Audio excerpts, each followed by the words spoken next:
Jauh sebelum Juventus mendaratkan Carlos Alcaraz, Inter Milan telah lebih dulu menjadikan pemain Argentina itu sebagai target mereka. Namun sayangnya Inter tak pernah serius bergerak mendapatkannya ketika ia masih berseragam Racing Club. Bahkan ketika Alcaraz kemudian diambil oleh klub Liga Primer Southampton, Inter ternyata juga tak bergeming. Dan kini Alcaraz mendarat di kota Turin untuk memperkuat Juventus di sisa musim ini. Dan jelas jika mereka punya rencana jangka panjang dengan mantan pemain Racing Club tersebut. Sebab sampai sejauh ini Juve memang tengah berusaha untuk meregenerasi skuad, khususnya di sektor tengah mereka. Dalam pencariannya mereka akhirnya memilih opsi peminjaman pada Carlos Alcaraz selama 6 bulan. Tinggal sejauh mana Juventus bisa memaksimalkan potensi pemain Argentina tersebut. Ditambah si nyonya tua nantinya juga memiliki opsi untuk mengontrak sang pemain secara permanen.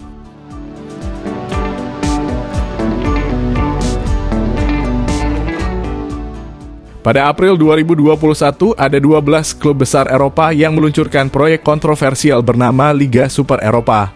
Namun 9 diantaranya dengan cepat menarik diri setelah mendapat reaksi keras, termasuk Inter, Madrid, dan seterusnya. Hal tersebut akhirnya memicu pertarungan hukum dengan UEFA dan FIFA. Kompetisi itu dianggap sebagai saingan kompetisi antar klub elit di benua biru, seperti Liga Champions. Meski begitu, keputusan dari Pengadilan Eropa belum lama ini yang menghidupkan kembali rencana tersebut. Akhirnya membuat Barcelona dan sekutunya ingin memanfaatkan privilege itu dan menarik lebih banyak klub ke dalam rencana mereka. Presiden Blaugrana Joan Laporta mengklaim bahwa setidaknya ada 4 klub Serie A yang ingin bergabung dengan Liga Super, termasuk duo Milan.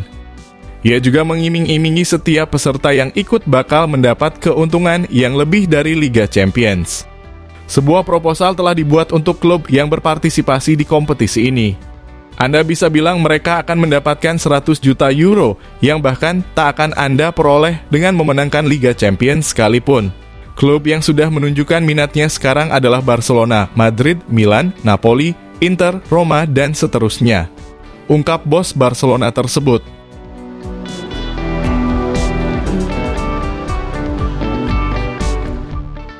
Legenda Juventus Andrea Barzagli mengakui bahwa Inter lebih kuat ketimbang Juve jelang pertemuan keduanya di Giuseppe Meazza.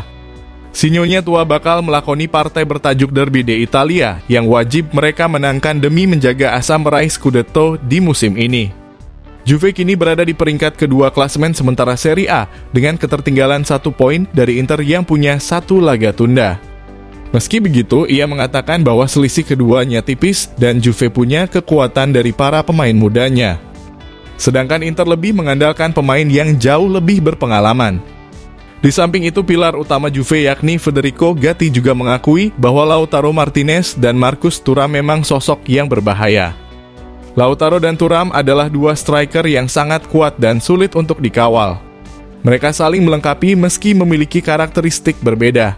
Namun secara keseluruhan Inter tetap tim yang kuat. Mereka sangat solid, tapi kita lihat saja nanti. Babak berikutnya dalam karir saya adalah mengangkat trofi dan saya yakin itu akan terjadi. Ucap pemain berpaspor Italia tersebut. Andai Juve takluk di tangan Inter, maka mereka akan tertinggal 4 poin ditambah potensi 3 poin tambahan yang diperoleh Inter jika memenangkan partai tundanya. Tak ayal, selisih 7 poin akan sangat sulit untuk dijangkau anak asuh Massimiliano Allegri tersebut.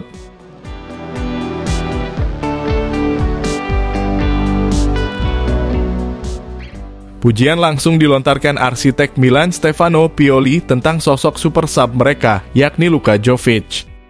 Menurutnya Jovic adalah pemain berkualitas yang mampu menjadi pembeda meski tak mendapatkan cukup banyak menit bermain.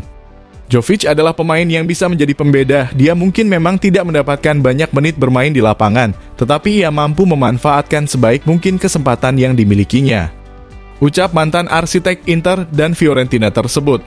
Terbukti Jovic telah mencetak 5 gol krusial dalam 7 laga terakhir meski hanya bermain selama 205 menit saja. Pasca mencetak gol kemenangan kontra Frosinone, ia sangat bahagia karena bisa membantu tim meraup poin penuh. Luka Jovic mulai mencetak gol saat Milan kalah 1-3 di tangan Frosinone 12 Desember lalu. Kemudian mencetak gol lagi saat mengawali pertandingan dari bangku cadangan melawan Atalanta, Salernitana, Udinese, dan Frosinone lagi. Pemain Serbia itu bahkan tak bermain melawan Monza, Empoli, dan juga Roma sehingga mencetak gol rata-rata setiap 41 menit ketika diturunkan.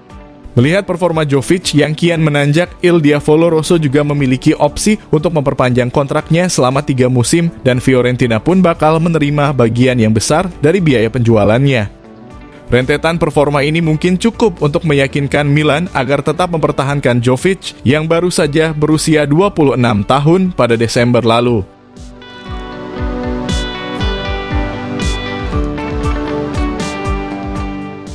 AC Milan belakangan intens dikaitkan dengan datangnya Antonio Conte sebagai nahkoda baru mereka. Namun kabar mengenai Conte tak mengganggu isi kepala pasukan Stefano Pioli yang kini merasa selevel dengan Inter dan Juve. Kemenangan dramatis yang mampu diwujudkan Milan di markas Frosinone pada Minggu dini hari tadi membuat anak asuh Stefano Pioli punya motivasi lebih di laga selanjutnya. Alhasil, kemenangan di kandang Frosinone menjadi bukti fokus dan komitmen mereka dalam setiap laga yang dimainkannya. Mengingat beberapa waktu terakhir, kencang berembus mengenai pergantian kursi kepelatihan Milan di akhir musim nanti. Antonio Conte disebut bakal menjadi suksesor Stefano Pioli sebagai nahkoda baru Milan. Momen Conte bersama para stafnya yang melakukan santap malam bersama di kota Milan beberapa hari yang lalu menambah ramai soal rumor pergantian pelatih mereka. Saya pikir tahun ini kami lebih dekat dengan level Inter dan Juventus, jadi kami harus bekerja memperbaiki kekurangan-kekurangan kecil yang kami miliki, ucap Stefano Pioli. Dengan hasil kontra Frosinone, berarti Milan tak terkalahkan dalam 8 laga terakhir di panggung Serie A dengan 6 kali menang dan 2 kali imbang. Menurut gelandang Milan Ismail Bennacer, kemenangan ini diraih berkat kekompakan dan semangat pantang menyerah yang dimiliki tim. Mereka pun kini tengah menunggu hasil duel antara Inter dan Juve dini hari nanti. Kami akan menyaksikannya dengan menganggap itu sebuah pertandingan biasa. Kami ingin menang di setiap pertandingan dan hasil laga tersebut tak mengubah apapun karena kami tetap memiliki spirit dan rasa dahaga akan kemenangan, ucap Ismail Bennacer. Lantas, menurut Football Lovers bagaimana? Tuliskan pendapatmu di kolom komentar.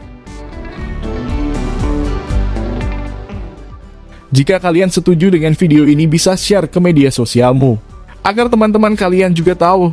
Dan jangan lupa like, komen, dan subscribe channel ini.